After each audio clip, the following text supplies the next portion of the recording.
Hola a todos y todas, soy Marta Esteban Miñano y esto es Animales con Derechos. Hoy os traemos un programa muy especial a la vez que importante.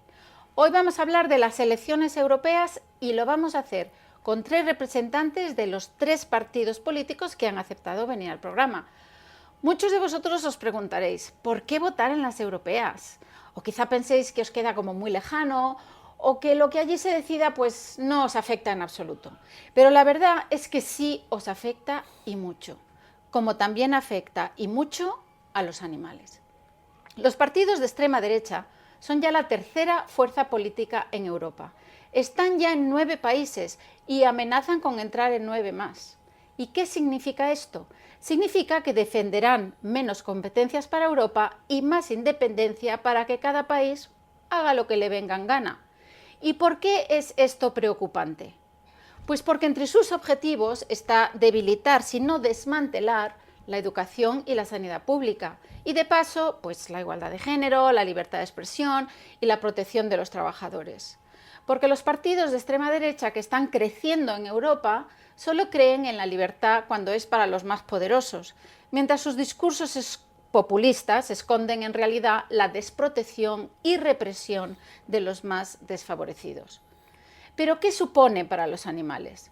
Como bien sabemos, en España los partidos de extrema derecha, de la mano de la otra derecha, todo hay que decirlo, son los que menosprecian las políticas de bienestar animal y promueven actividades como la caza, la tauromaquia, los circos y los zoos.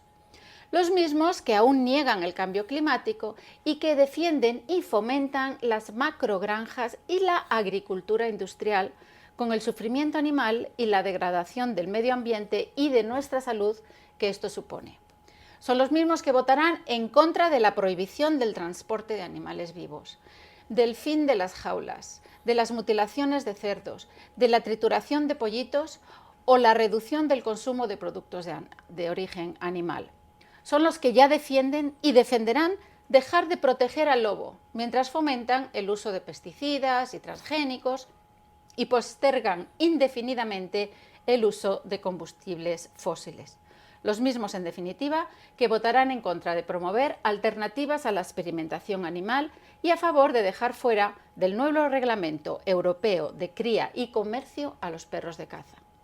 Esto es solo un pequeño ejemplo de cuánto nos jugamos en estas elecciones europeas y de por qué este 9 de junio no puedes quedarte en casa.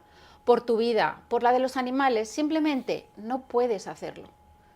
Para ayudarte a decidir tu voto, hoy tendremos en el programa a Javier Luna, presidente de PACMA, José Luis García Gascón, candidato a las europeas por Podemos, y a José Ramón Becerra, director general de los derechos de los animales, que representará a Sumar. Además, 3 candidatas mujeres de cada uno de estos partidos nos dirán a través de un vídeo sus razones por las cuales creen que debemos votar a su partido.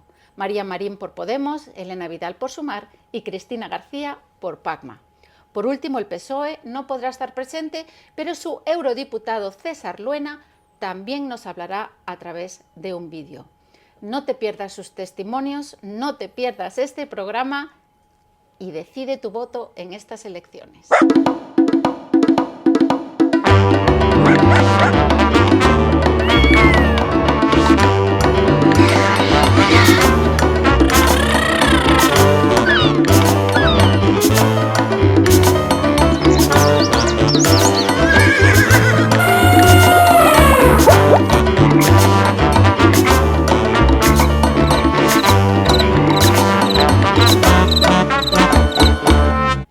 Pero antes de escuchar a los representantes de cada partido, contamos con un experto en materia de competencias de la Unión Europea en todo lo que tiene que ver con bienestar animal, para que nos dé en mayor profundidad las claves de lo que nos jugamos en estas elecciones. Gracias por venir una vez más, Alberto. Te he liado otra vez. Muchas gracias a vosotros por tener la paciencia de escucharme. No, una vez al más. revés. Como sabéis, Alberto Díez es director de la Asociación ANDA y uno de los mayores expertos en políticas europeas de bienestar animal. Alberto, no hemos conseguido que venga el PSOE aquí. No sé por qué. No sé igual, si eso es bueno o es malo. No sé si dicen aquí nos van a meter demasiada caña, pero que conste que les hemos invitado Y también nos hubiera gustado que vinieran otros partidos nacionalistas, pero es que no nos daría, el programa sería eterno, ¿no? Todavía no tenemos capacidad de hacer grandes debates. Pero es positivo que todos los partidos tengan en su agenda algo, para bien o para mal, de bienestar animal. Eso desde luego. Eso significa que el bienestar animal es un asunto que ocupa y preocupa a Sí, pero que políticos. hay partidos como, por ejemplo, Esquerra Republicana, que de verdad sí, defiende sí. mucho a los animales. Me da pena que no estén aquí, pero que os animo a que leáis de verdad su programa electoral. Bueno, pues vamos allá a las preguntas, porque aquí realmente la gente lo primero que creo que debe entender es que la Unión Europea no tiene competencia para todo y que solamente tiene competencia para algunas cosas. Entonces no le podemos pedir a los candidatos cosas de las que no tiene competencia la Unión Europea. Entonces, ¿nos puedes resumir en qué campos tienen competencia la Unión Europea con relación a los animales?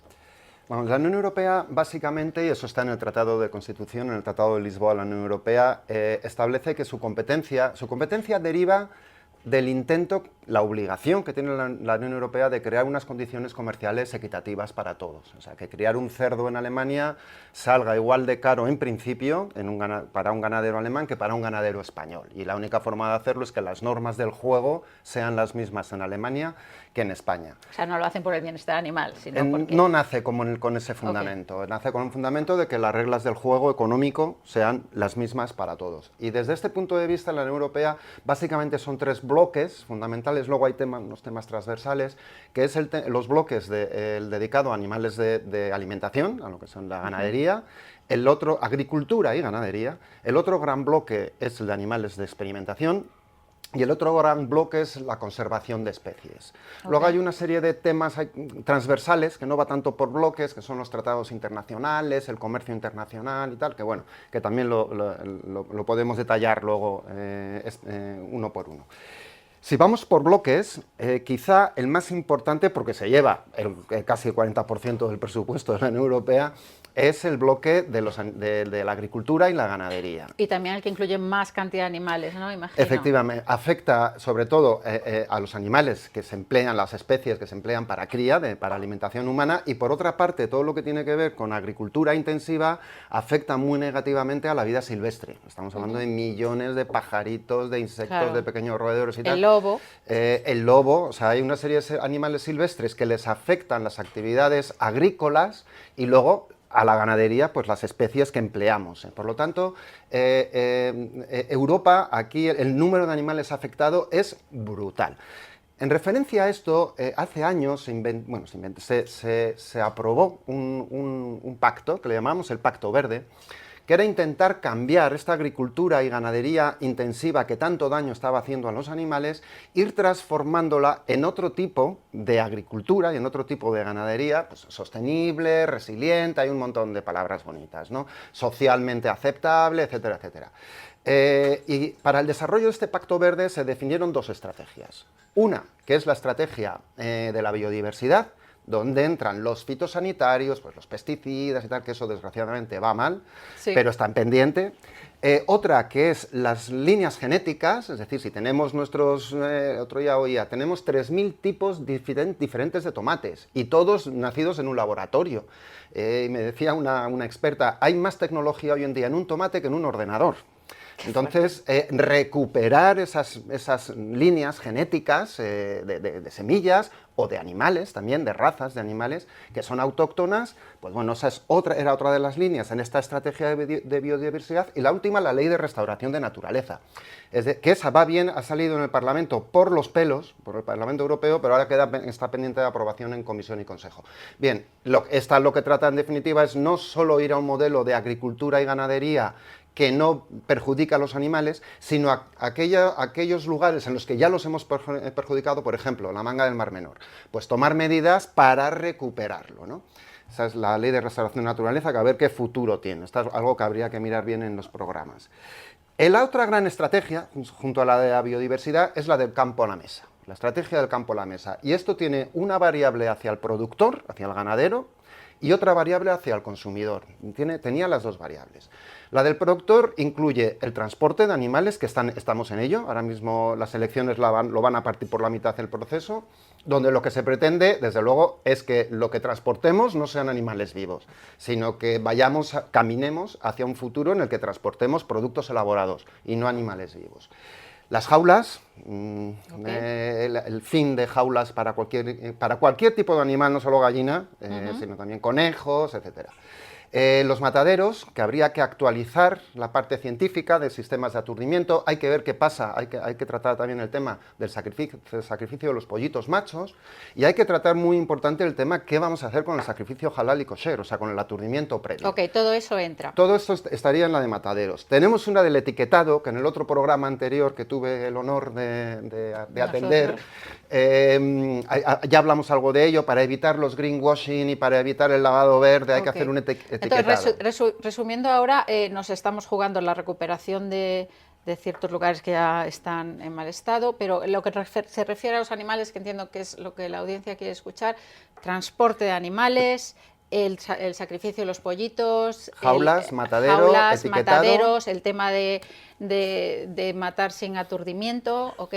O sea, todo eso entraría. Eso sería la parte... Y también, digamos, la producción no industrial o industrial, las macogranjas versus otro tipo de explotaciones, ¿verdad? Es que esto, Marta, lo que tenemos que tener en cuenta es que tanto el transporte como las jaulas, como los mataderos, como el etiquetado, estas 4 grandes variables, tenemos que ser, o los partidos políticos deberían de plantearlo desde una perspectiva que no sirva para que el grande sea más grande. Claro. Que nos puede pasar, es decir, podemos decir, bueno, no a las jaulas.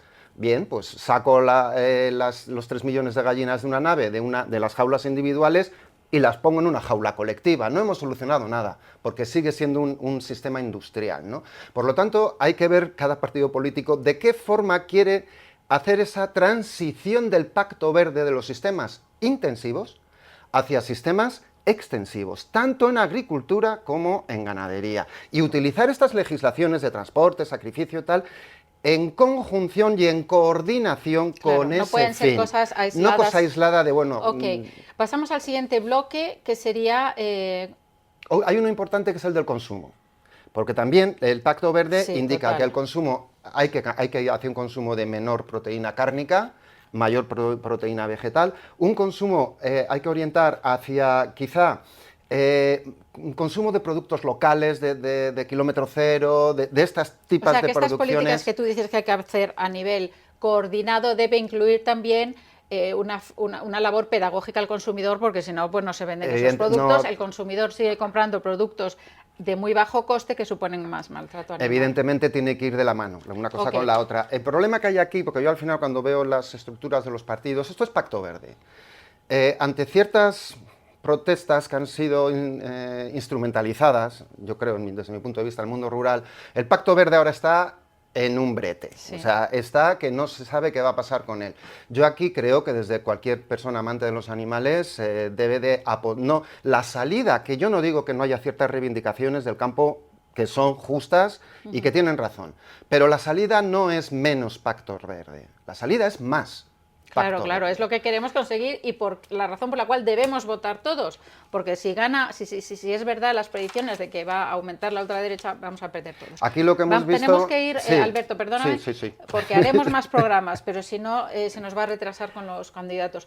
Bloque 2, animales de laboratorio. En esto hay 2 funciones. Primero, lo que ya tenemos hay que asentarlo, es decir, sobre todo la parte de justificación, la parte de autorización de procedimientos científicos con animales y la parte de control, con sus diversas figuras, el control, órganos habilitados, comités éticos, todo lo que tienen, veterinario delegado y tal, todo eso hay que afianzarlo y hay que cerrarlo muchísimo mejor. Y sobre todo, asegurarte de que aplican la ley que hay actualmente. Eso es. O sea, yo creo que la legislación actual tiene pensadas herramientas, pero que no se están utilizando.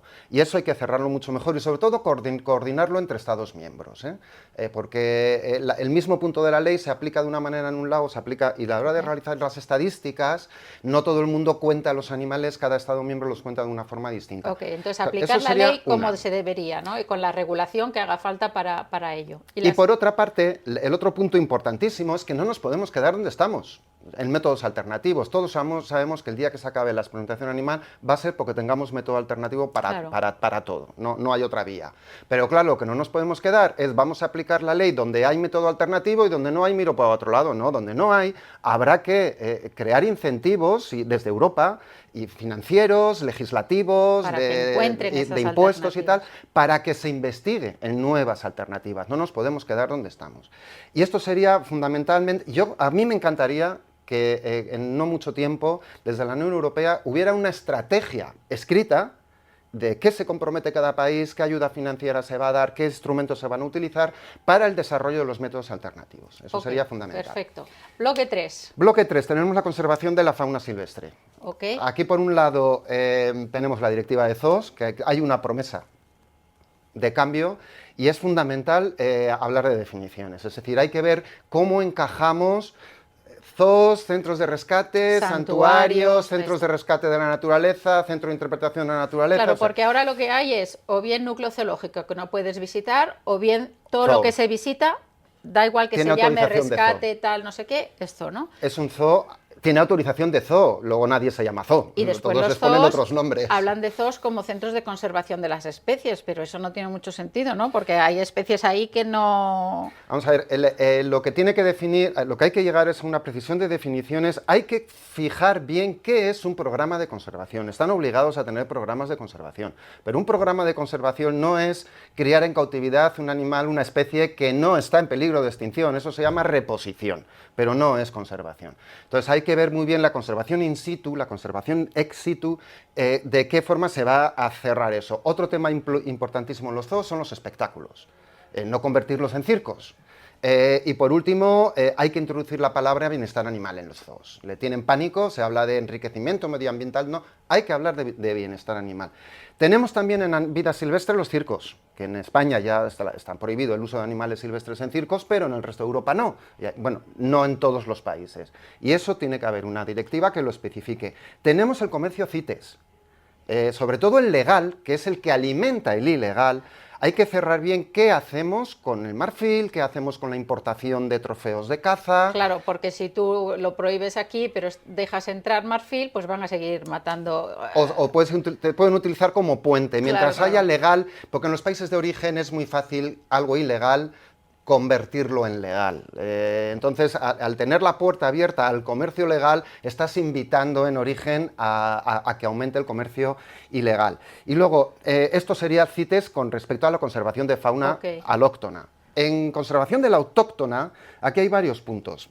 Primero, los partidos políticos deberían de ser escrupulosamente claros cómo van a rebajar o aumentar la protección de las especies autóctonas. Y lo tenemos muy claro con el caso del lobo, que ahora hay una pretensión de bajarlo del máximo nivel que está ahora, bajarlo a un nivel intermedio.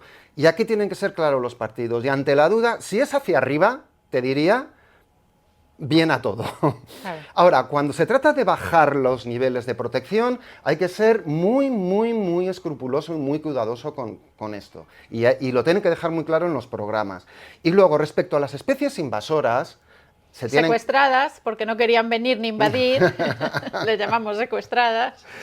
Especies secuestradas, pero que acaban en invasoras. Lo que tenemos lo que se tienen que definir los partidos es qué van a hacer con respecto al listado positivo, de una vez por todas, que íbamos muy bien en este país hasta hace muy poquito. ¿Qué va a pasar con el listado positivo? ¿Qué va a pasar con la peletería? ¿Por qué vamos a tener que excepcionar a este animal del cumplimiento de las legislaciones de especies invasoras? Y sobre todo, ¿qué va a pasar con los sistemas de control? ¿Vamos a andar a tiros a la hora de controlar el que ya es invasor? Claro, que tengan métodos éticos, por lo menos. Efectivamente. O establecer una jerarquía muy clara, unos protocolos, que diga por dónde voy a empezar y qué pasos voy a seguir, voy a terminar dando. Y luego, por último, hablando de conservación, hay un tema que todavía no ha entrado a la Unión Europea, que está ahí en pendiente, es decir, si la caza, las actividades cinegéticas se defienden diciendo que al final son una forma de herramienta de conservación de especies, pues señores, entonces desde la Unión Europea habrá que decir, primero, si eso es así o no es así, Y de ser así, ¿en qué condiciones hay que practicarlo? Y que sea la Unión Europea Y la que lo sea regule efectivamente, y no ellos los que quieren Todo salir. eso están pendientes. Y ya por último, temas transversales, aquí hay un par de ellos. Es decir, ¿qué pasa con el Tratado de la Unión Europea, el Tratado de Lisboa? ¿Qué pasa con por qué la Unión Europea no va a poder legislar sobre animales de compañía? O sobre cuestiones tradicionales, culturales, ¿no? Sí. Eso está exceptuado en el Tratado de Lisboa. Y hay que ver si eso se puede sería de cambiar. agradecer que un partido dijera, voy a tocar el Tratado de Lisboa y voy a cambiar. Y hay algunos partidos que están buscando también que haya un comisario, ¿verdad?, que se dedique, que se encargue de esto, ¿no? Porque si no, para darle sí. una posición al bienestar animal que no sea solamente el comercial. Bueno, no nos da tiempo para más, Alberto. Sé que tienes muchísimo más que contarnos. He intentado ser ha sido como un bólido, prudente. Pero que si no, estamos haciendo esperar al resto. Por favor, cuéntale a la audiencia y a la Cámara por qué tienen que votar. Bueno, pues realmente tenemos que votar, especialmente en España, porque si hay una actividad económica que en este país es importante, es la agricultura y la ganadería. Y en segundo lugar, porque también España todavía, y eso es bueno, es uno de los países de la Unión Europea con mayor riqueza en la biodiversidad. O sea, tenemos una biodiversidad muy potente y tenemos que estar orgullosos de ella y saber mantenerla. Y tanto la agricultura y la ganadería como la conservación de la biodiversidad no se deciden aquí, se deciden en Bruselas. Por lo tanto, lo que se decide en Bruselas va a afectar y mucho a países como España y va a afectar mucho a nuestro modelo de vida y a nuestro modelo de sociedad. Por lo tanto, hay que votar, sobre todo en estos momentos que hay dudas de si Europa tiene que seguir con más poder y insistiendo en la idea europea o tenemos que retrotraernos al pasado, al poder nacional de los Estados miembros. Perfecto, pues muchísimas gracias. Nos vemos ahora con los candidatos.